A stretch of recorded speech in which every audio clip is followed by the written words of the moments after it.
संसदले अपराधिक चरित्रका उद्योगपति व्यापारीहरूलाई दण्डबाट बचाउनको निम्ति, दण्डित हुनबाट बच्नको निम्ति मात्र होइन, ठगी गरेको करबाट उन्मुक्ति दिनको निम्ति पनि कानुन बनाएको छ।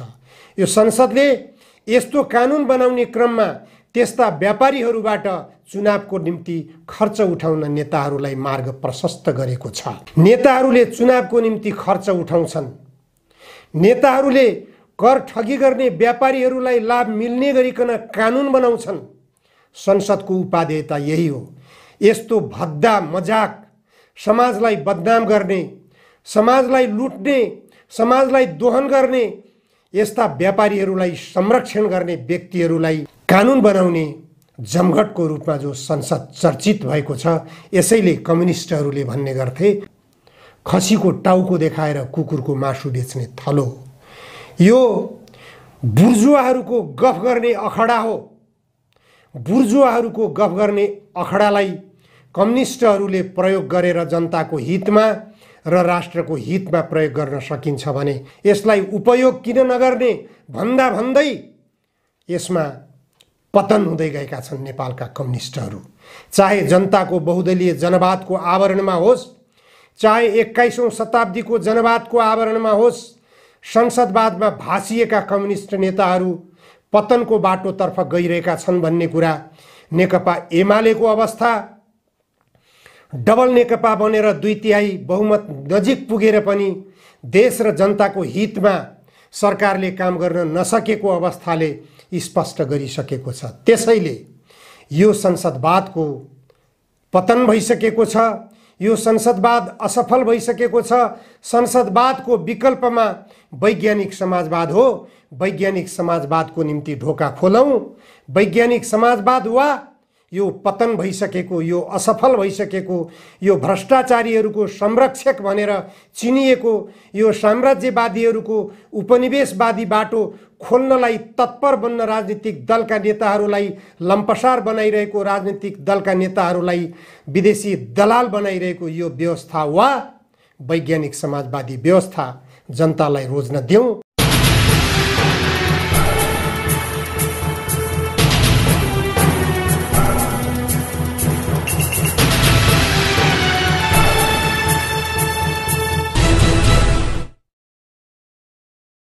आजको जनचासोको 138 श्रृङ्खलामा जनधारणा खबरमा यहाँहरूलाई स्वागत छ। नवनियुक्त उद्योग वाणिज्य तथा आपूर्ति मन्त्री गजेन्द्र बहादुर हमालले आफ्नो पदबाट राजीनामा दिनुभएको छ। उहाँले दिनुभएको राजीनामाले एकातर्फ संसदीय व्यवस्थाको आचरणमाथि प्रश्न उठाएको छ भने अर्कोतर्फ न्यायपालिकाको स्वच्छतामाथि झनै जटिल प्रश्न उठाएको छ। सामान्य रूपमा हेर्दाखेरि राजीनामा स्वाभाविक देखिन्छ, तर यो राजीनामाले अदालत सेटिङमा चलिरहेको छ भन्ने कुरालाई पनि प्रमाणित गरिरहेको छ। राजनीतिक दलका नेताहरू एकले अर्कालाई आरोप लगाउँदै आएको अदालतको सेटिङको कुरा हो। तत्कालीन प्रधानमन्त्री केपी शर्मा ओलीले गठबन्धन दलका नेताहरूलाई अदालतमाथि आफ्नो प्रभाव जमाउन खोजिरहेको आरोप लगाउने गर्नुहुन्थ्यो। त्यसै गरी गठबन्धन दलका नेताहरूले पनि अदालतमाथि सेटिङको प्रभाव जमाइरहेको आरोप तत्कालीन प्रधानमन्त्री केपी शर्मा ओलीमाथि लगाउने गरिरहनुहुन्थ्यो। यसैबाट स्पष्ट हुन्छ राजनीतिक दलका सबै नेताहरूमा अदालतप्रति अविश्वास छ। अदालतका न्यायाधीशहरू राजनीतिक दलका नेताहरूको कोटाबाट नियुक्त गरिने परम्परा बसालियो। यो परम्परा संसदवादको सबभन्दा भद्दा स्वरूप हो। यो भद्दापनले गर्दाखेरि, यो भद्दा चरित्रले गर्दाखेरि अदालत सेटिङमा जानु स्वाभाविक हो। अदालत राजनीतिक दलका नेताहरूको प्रभावमा पर्नु स्वाभाविक हो। जुन व्यक्तिको कृपाबाट अदालतका न्यायाधीशहरूले नियुक्ति पाउँछन् त्यो व्यक्तिप्रति अदालतका न्यायाधीशहरू समर्पित हुनु, त्यो व्यक्तिको स्वार्थमा घिसारिनु स्वाभाविक हुन्छ। अदालत निष्पक्ष हुनुपर्छ। अदालत निष्पक्ष भएन भने न्याय निष्पक्ष हुन सक्दैन। न्याय निष्पक्ष भएन भने जनताले न्याय कहाँबाट प्राप्त गर्ने भन्ने एउटा जटिल प्रश्न खडा हुन्छ। त्यसैले शक्ति पृथकीकरणको सिद्धान्त अपनाइएको हो। अदालतमा कार्यपालिका र व्यवस्थापिकाको प्रभाव नपरोस्, कार्यपालिकामा अदालत र व्यवस्थापिकाको प्रभाव नपरोस्, व्यवस्थापिकामा कार्यपालिका र न्यायपालिकाको प्रभाव नपरोस्, यसैका निम्ति शक्ति पृथकीकरणको सिद्धान्त अपनाइएको हो। तर शक्ति पृथकीकरणको सिद्धान्तलाई लोप्पा खुवाउने गरी, त्यसलाई असफल बनाउने गरी प्रधान न्यायाधीश चोलेन्द्र शमशेर राणाको गतिविधि देखियो।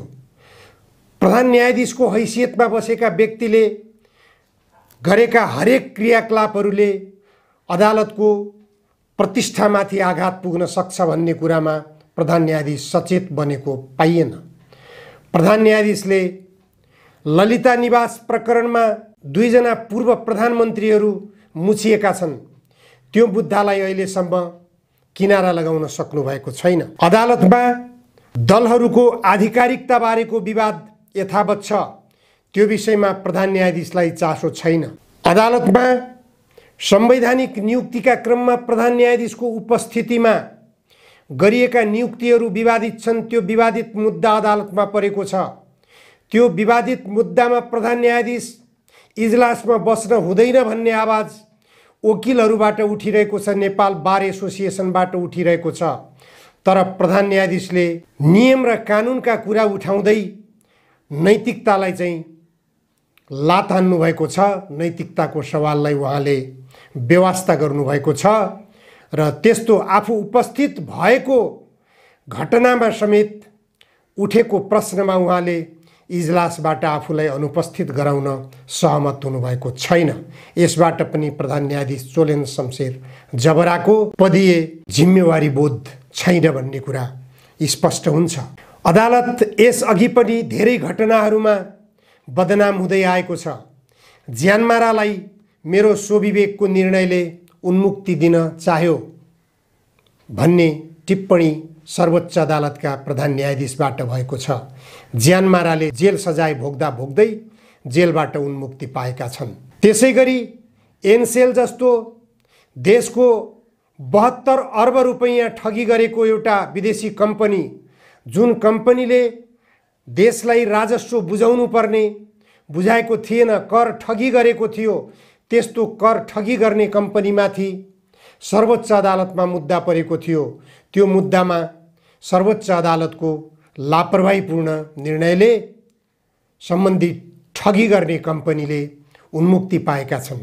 यस्ता धेरै कुराहरूमा चोलेन्द्र शमशेर जबराको नेतृत्वमा सर्वोच्च अदालत पुगेपछि विवादित बन्न पुगेको छ। यस्ता विवादहरूमा पछिल्लो पटक उद्योग मन्त्री गजेन्द्र हमालको नियुक्ति र उहाँले 72 घण्टाभित्रै दिनुपरेको राजीनामाले स्पष्ट गरेको छ। गजेन्द्र हमाल नेपाली काङ्ग्रेसका नेता हुन्, बाँके जिल्लाबाट प्रतिनिधित्व गर्ने। उनको राजनीतिक हैसियत नभएको होइन, उनीसँग मन्त्री बन्ने हैसियत छ, प्रधानमन्त्री बन्ने हैसियत छ। तर पनि जुन विवादका बीच प्रधान न्यायाधीशले आफ्नो नातासँग जोडिएको व्यक्तिलाई मन्त्री बनाउन प्रयास गर्नुभयो र मन्त्री नबन्दै यो विषय आलोचित हुँदाहुँदै पनि प्रधानमन्त्री शेरबहादुर देउवाले उहाँलाई सांसदको हैसियतमा नहुँदै पनि मन्त्रीमा नियुक्त गर्नुभयो। यो सर्वाधिक लज्जाको विषय हो। यो नियुक्तिले एकातर्फ संसदीय व्यवस्थाको असफलतालाई सङ्केत गरेको छ, यसको मनपरीलाई सङ्केत गरेको छ, यो व्यवस्थामा आइपरेको सङ्कटलाई प्रतिबिम्बित गरेको छ, संसदवाद असफल भएको हो भन्ने कुरालाई पनि पुष्टि गरिरहेको छ। वरिष्ठ अधिवक्ताहरूले प्रधान न्यायाधीशको कार्यशैलीको जमेर आलोचना गरेका छन्। अधिवक्ताहरूले प्रधान न्यायाधीशलाई यसरी कार्यपालिकामाथि आफ्नो प्रभाव जमाउने गरिकन न्यायिक निकायमाथि प्रश्न खडा हुने खालको कार्यशैली देखाउनु हुँदैन थियो भनेर आरोप लगाएका छन्। अधिवक्ताहरूको यो भनाइले स्पष्ट गर्दछ सर्वोच्च अदालतको प्रत्यक्ष संलग्नतामा यसपटकको मन्त्री परिषद पुनर्गठन भएको हो। यो मन्त्री परिषद पुनर्गठन गरिँदा यसको नियुक्ति, खास गरेर प्रधानमन्त्रीको नियुक्ति बारेमा अदालतबाट भएको परमादेश पनि विवादमा तानिएको छ। अदालत निष्पक्ष ढङ्गले यसको न्याय निरूपण गरेको थियो। संसद पुनर्स्थापनाको मुद्दामा अदालत सेटिङमा चलेको थियो भन्ने विपक्षीको आरोपलाई यो घटनाले पुष्टि गर्न पुगेको छ भन्ने कुरा वरिष्ठ अधिवक्ताहरूले दाबी गरेका छन्। वरिष्ठ अधिवक्ताहरूले संसदभन्दा बाहिरको व्यक्तिलाई पनि 6 महिनाको निम्ति मन्त्रीमा नियुक्त गर्न पाउने भन्ने व्यवस्थाको जगमा टेकेर बाहिरबाट मन्त्री चयन गरिनु यो सर्वाधिक गलत कुरा हो। यो सङ्कटकालीन अवस्थाको निम्ति मात्र पुष्टि गर्न सकिने गरी यो अति आवश्यक थियो भन्ने कुरा पुष्टि गर्न सकिने आधारमा मात्र बाहिरबाट नियुक्ति गर्न सकिने हो भनेर दाबी गरेका छन्। यसैबीच एमसीसी प्रकरणले जटिल मोड लिएको छ। एमसीसी प्रकरणमा लम्पसार परेका राजनीतिक दलका नेताहरू कतै प्यान्डोरा पेपर्ससँग पनि जोडिएका छन् कि भन्ने आशंका जन्माउने खालको भनाई आइसिआइजे, जसले प्यान्डोरा पेपर्सको तयारी गर्ने नेतृत्व गरेका थिए, त्यसका निर्देशक हुन् जेराल्ड रायल। जेराल्ड रायल पत्रकार हुन्, आइसिआइजेका निर्देशक हुन्। उनले खुलासा गरेका छन् 14वटा सेवा प्रदायकका 1 करोड 20 लाख कागजात केलाएका छौँ। ल फर्महरूले विश्वका जुनसुकै व्यक्तिका लागि गोप्य अफसोर खाता, आफ्नो देशभन्दा बाहिर खोलिएका कम्पनी जसको खाता अरू कुनै देशको ब्याङ्कमा हुन्छ, खोलिदिने काम गरिरहेका छन्। अन्तर्राष्ट्रिय खोज पत्रकारहरूको संयन्त्र आइसिआइजेले यी सबै कागजात एउटा स्रोतबाट पाएको जेराल्ड रायलले खुलासा गरेका छन्। आइसिआइजेले गत 10 वर्षदेखि यो विषय नियालिरहेको पनि उनले खुलासा गरेका छन्। स्रोतका बारे उनले जानकारी गराएअनुसार अहिलेसम्म देखिएको भन्दा यो निकै जटिल र ठुलो रहेको पाइयो भनेका छन्। उनले आम मानिसका लागि यी कागजात धेरै महत्त्वपूर्ण छन्। यी दस्तावेजले के देखाउँछ भने यहाँ एउटा छाया विश्व छ, कर ठगी गर्नेहरूको एउटा विश्व नै छ भन्ने कुरा जेराल्ड रायलले उल्लेख गरेका छन्, जसले प्यान्डोरा पेपर्सको तयारी गरेका थिए। एउटा छाया अर्थव्यवस्था विश्वमा चलिरहेको उनले दाबी गरेका छन्। यो छाया संसारबारे हामी सचेत छैनौँ, जहाँ कपट र धोखा छ। यसले पहिलेदेखिका धनीलाई अझै धनी बनाइरहेको छ र देशहरूलाई कङ्गाल बनाइरहेको छ भन्ने कुरा स्पष्ट छ। हामीले केही वर्ष अघि पनामा पेपर्स प्रकाशन गर्दा यो व्यवस्थालाई समाप्त पार्नै पर्छ भनेर विश्वभर आक्रोश देखिएको थियो। तर अहिले हामी के देखिरहेका छौँ भने जसले यो छाया व्यवस्थालाई समाप्त पार्न सक्छन् उनीहरूले नै यसबाट लाभ लिइरहेका छन्। यस्ता व्यक्तिहरूमा राष्ट्रपति, प्रधानमन्त्री, रक स्टारहरू पनि छन्। पोर्न स्टार र अपराधिक व्यक्तिहरू समेत छन् र उनीहरूले आफ्नो अपराध लुकाउन अफसोर गोपनीयताको उपयोग गरिरहेका छन्, जेराल्ड रायलले आफ्नो जानकारीमा लेखेका छन्। यो धन्दामा विश्वका पूर्व र बहालवाला 39 जना नेता संलग्न भएको पनि उनले खुलासा गरेका छन्। 100 भन्दा बढी देशका 500 भन्दा बढी राजनीतिकर्मी र सरकारी अधिकारीहरूको संलग्नता यसमा पाइएको पनि उनले खुलासा गरेका छन्। जोर्डनका राजा समेत प्यान्डोरा पेपर्समा मुछिएको खुलासा जेराल्ड रायलले गरेका छन्। अफसोर गोपनीयताको फाइदा उठाएर लाभान्वित भएकाहरू धेरै छन्। उनीहरूले घर, कार र अन्य महँगा सामग्री खरिद गरेका छन्। यसबाहेक हामीले केही विश्वका चर्चित व्यक्तिको विवरण भेटेका छौँ जसको नाम कागजातहरूमा उल्लेख छ। यो व्यवस्था अन्त्यका लागि अन्तर्राष्ट्रिय अभियानको आवश्यकता छ, तर नेता, राजनीतिकर्मी र सरकारी अधिकारीहरू नै यो कपटपूर्ण कार्यमा लागेका हुनाले यो त्यति सजिलो छैन भन्ने कुरा जेराल्ड रायलले उल्लेख गरेका छन्। अब विश्वभरका जनताले जस्तो छाया व्यवस्थाको अन्त्यका लागि दबाब दिनै पर्नेमा उनको जोड छ। आम मानिसले अफसोर दुनियाँ विरुद्ध आवाज उठाउन किन जरुरी छ भने यसले गरिबी बढाउँछ, असमानता निम्त्याउँछ। जब धनी र शक्तिशालीले देश लुट्न थाल्छन्, शरणार्थी समस्या जस्ता थुप्रै समस्या निम्तिन्छन्। मूलभूत रूपमा संसारका सबै खराबीलाई व्यवस्थामा भित्र्याइन्छ र यो व्यवस्थाको उद्देश्य केही व्यक्तिलाई समृद्ध बनाउनुभन्दा अर्को हुँदैन। यसबाट नेपाल अछुतो छैन भन्ने कुरा पनि स्पष्ट हुन्छ। प्यान्डोरा पेपर्सले नेपालका राजनीतिक व्यक्तिहरूको नाम अहिले सार्वजनिक नगरेको भए पनि जेरार्ड रायलले उल्लेख गरे अनुसार यसमा अपराधिक चरित्रका व्यक्तिहरू पनि छन् भन्ने कुरा स्पष्ट गरेको छ। तथाकथित समानुपातिक कोटाको नाममा ठगी गर्ने अपराधिक चरित्रका, राजस्व ठगी गर्ने अपराधी व्यक्तिहरू, अपहरणकारी व्यक्तिहरू समेत सांसदमा मनोनित भएका छन्, मन्त्री बन्न सफल भएका छन्। नेपालको संसदीय व्यवस्थाको यो भद्दा चरित्रले पनि यो जेरार्ड रायलको भनाइलाई पुष्टि गर्दछ। जेरार्ड रायलले अगाडि उल्लेख गरेका छन्, सिङ्गापुरमा एउटा एसिया सिटी नाम गरेको कम्पनी छ। यो विश्वकै ठुलो मध्येको अफसोर सेवा प्रदायक कम्पनी हो।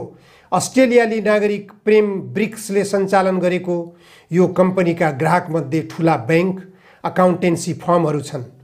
त्यस्तै उनीहरूका ग्राहकमा विभिन्न मुलुकका खराब व्यवस्थासँग जोडिएका कुख्यात व्यक्तिहरू पनि छन्। एसिया सिटीले गोप्यता चाहने व्यक्तिका लागि अफसोर कम्पनी खोलिदिन्छ। यसले खास गरी कुक आइल्यान्ड्स र समोआ जस्ता देशमा बढी विशेषज्ञता राख्छ। यी दुई विश्वकै सबैभन्दा गोप्य अफसोर क्षेत्राधिकार भएका देशमध्येका हुन्। जेरार्ड रायल अगाडि लेख्छन्, सेल कम्पनी कागजमा सीमित यस्ता कम्पनीको वास्तविक पहिचान, पुँजी र कर्मचारी हुँदैनन्। यी कम्पनीको मुख्य उद्देश्य वास्तविक मालिकको पहिचान लुकाउने, आफ्नो धन एवं लगानीको जानकारी लुकाउने र छली गर्ने हुन्छ। अपराधको अफसोर संसारमा छिराउने अनिवार्य भाग यिनै हुन्। हामी यहाँ केही लाख डलरको कुरा गरिरहेका छैनौँ, कुरा खर्बौँ डलरको हो। एउटा परिस्थितिकीय प्रणाली बनेको देखिन्छ। नेपालको परिप्रेक्ष्यमा हेर्नुपर्दा नेपालका अर्बपति उद्योगपति कहलिएका विश्व अर्बपतिहरूको सूचीमा सूचीकृत हुन पुगेका विनोद चौधरी यस प्यान्डोरा पेपर्समा यसपटक सर्वाधिक बदनाम हुन पुगेका छन्। उनका 3 जना छोरा श्रीमती सारिका चौधरी समेत प्यान्डोरा पेपर्समा बदनाम भएकी छिन्। यसरी विश्वकै अर्बपति सूचीमा सूचीकृत भएको देशको अर्बपति कहलिएको र त्यही कारणबाट समानुपातिक कोटाबाट संसदमा समेत छिर्न सकेको एकपटक नेकपा एमालेको कोटाबाट र अहिले नेपाली काङ्ग्रेसको कोटाबाट सांसद बन्न सफल भएको व्यक्तिको यो आपराधिक चरित्र दण्डनीय छ। नेपालको कानुनले दण्डनीय गरेको छ। दण्डनीय अपराध गरेका व्यक्तिलाई नेपालको कानुनले दण्ड गर्न सक्छ कि सक्दैन? अहिलेको नेपालको सर्वोच्च अदालतले देखाएको जो चरित्र छ, यसले सर्वोच्च अदालतबाट यस्ता दण्डनीय हुनै पर्ने व्यक्ति दण्डित होलान् भनेर आशा गर्ने ठाउँ छैन। अर्को चर्चित औद्योगिक घराना गोल्छा अर्गनाइजेसन, त्यसको सपरिवार पनि यो प्यान्डोरा पेपर्सको आपराधिक कार्यमा संलग्न भएको छ। उसले गरेको अपराध कर्मसँगै एमसीसी सम्झौताको पक्षमा नेपाल उद्योग वाणिज्य महासङ्घको अध्यक्षको हैसियतले शेखर गोल्छाको नामबाट एमसीसी सम्झौताको पक्षमा वक्तव्यबाजी गर्ने काम गरेको छ। नेपालका राजनीतिक दलका नेताहरूले समेत एमसीसी सम्झौताको पक्षमा मुख खोल्न नसकिरहेको अवस्थामा एउटा आर्थिक अपराध गरेको व्यक्ति, आर्थिक अपराधमा दण्डित हुनुपर्ने व्यक्तिले एमसीसी सम्झौताको पक्षमा कसरी मुख खोल्न सक्यो? यो गम्भीर प्रश्न हो।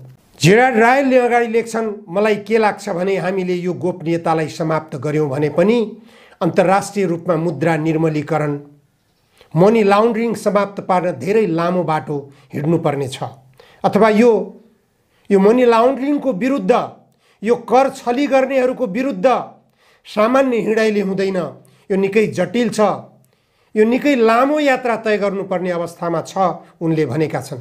समस्या के हो भने प्रहरीले आफ्नो सीमाभित्र मात्र अपराधीलाई पक्रन सक्छ, सीमा पारी प्रहरी जान सक्दैन। यो नै अफसोर संसारका अपराधीहरूका लागि शक्ति हो। उनीहरूले अफसोर सेल कम्पनीका 2 वा 3 तहबाट कारोबार गरे भने कसैले पनि वास्तवमा के भइरहेको छ भन्ने थाहा पाउँदैन। उनले लेखेका छन्, राजनीतिज्ञ र नेताहरूले यसलाई समाप्त पार्न सक्छन्, तर उनीहरू आफैले सेल कम्पनीको प्रयोग गरिरहेकाले उनीहरूमा यसलाई रोक्ने इच्छा शक्ति नै छैन। नेपालको परिप्रेक्ष्यमा कर ठगी गर्नेहरू राज्यबाट सम्मानित भएका छन्। उनीहरूलाई संरक्षण गर्नको निम्ति हाम्रो देशले कानुन बनाउने गरेको छ, जस्तो केही वर्ष अगाडि निकै चर्चित भएको थियो कर फर्च्योड ऐन। कर फर्च्योड ऐनले विभिन्न कर ठगी गर्ने व्यापारीहरूलाई, यहाँका अर्बौंपति व्यापारीहरूलाई करोड करोडका उन्मुक्ति दिएको छ। त्यसरी उन्मुक्ति दिने क्रममा कर फर्च्योड आयोगले कर फर्च्योड गर्दा के आधारमा कर फर्च्योड गरियो भनेर अदालतमा समेत प्रश्न उठाउन नपाइने भनेर कानुन बनाइएको छ। त्यो कानुन कसले बनायो? नेपालका राजनीतिक दलका नेताहरूले बनाए। त्यो कानुन कहाँबाट बन्यो? नेपालको संसदबाट बनाइएको हो। त्यसकारण संसदले आपराधिक चरित्रका उद्योगपति व्यापारीहरूलाई दण्डबाट बचाउनको निम्ति, दण्डित हुनबाट बच्नको निम्ति मात्र होइन, ठगी गरेको करबाट उन्मुक्ति दिनको निम्ति पनि कानुन बनाएको छ। यो संसदले यस्तो कानुन बनाउने क्रममा त्यस्ता व्यापारीहरूबाट चुनावको निम्ति खर्च उठाउन नेताहरूलाई मार्ग प्रशस्त गरेको छ। नेताहरूले चुनावको निम्ति खर्च उठाउँछन्। नेताहरूले कर ठगी गर्ने व्यापारीहरूलाई लाभ मिल्ने गरिकन कानुन बनाउँछन्। संसदको उपादेयता यही हो। यस्तो भद्दा मजाक, समाजलाई बदनाम गर्ने, समाजलाई लुट्ने, समाजलाई दोहन गर्ने यस्ता व्यापारीहरूलाई संरक्षण गर्ने व्यक्तिहरूलाई कानुन बनाउने जमघटको रूपमा जो संसद चर्चित भएको छ, यसैले कम्युनिस्टहरूले भन्ने गर्थे खसीको टाउको देखाएर कुकुरको मासु बेच्ने थलो। यो बुर्जुवाहरूको गफ गर्ने अखडा हो। बुर्जुवाहरूको गफ गर्ने अखडालाई कम्युनिस्टहरूले प्रयोग गरेर जनताको हितमा र राष्ट्रको हितमा प्रयोग गर्न सकिन्छ भने यसलाई उपयोग किन नगर्ने भन्दा भन्दै यसमा पतन हुँदै गएका छन् नेपालका कम्युनिस्टहरू। चाहे जनताको बहुदलीय जनवादको आवरणमा होस्, चाहे 21औं शताब्दीको जनवादको आवरणमा होस्, संसदवादमा भासिएका कम्युनिस्ट नेताहरू पतनको बाटोतर्फ गइरहेका छन् भन्ने कुरा नेकपा एमालेको अवस्था, डबल नेकपा बनेर 2/3 बहुमत नजिक पुगेर पनि देश र जनताको हितमा सरकारले काम गर्न नसकेको अवस्थाले स्पष्ट गरिसकेको छ। त्यसैले यो संसदवादको पतन भइसकेको छ। यो संसदवाद असफल भइसकेको छ। संसदवादको विकल्पमा वैज्ञानिक समाजवाद हो। वैज्ञानिक समाजवादको निम्ति ढोका खोलौँ। वैज्ञानिक समाजवाद वा यो पतन भइसकेको, यो असफल भइसकेको, यो भ्रष्टाचारीहरूको संरक्षक भनेर चिनिएको यो साम्राज्यवादीहरूको उपनिवेशवादी बाटो खोल्नलाई तत्पर बन्न राजनीतिक दलका नेताहरूलाई, लम्पसार बनाइरहेको राजनीतिक दलका नेताहरूलाई विदेशी दलाल बनाइरहेको यो व्यवस्था वा वैज्ञानिक समाजवादी व्यवस्था जनतालाई रोज्न देऊ। जनताले जुन व्यवस्था रोज्नेछन् त्यसैमा अगाडि बढ्न जरुरी छ। हस्, आजलाई यति मात्र। धन्यवाद।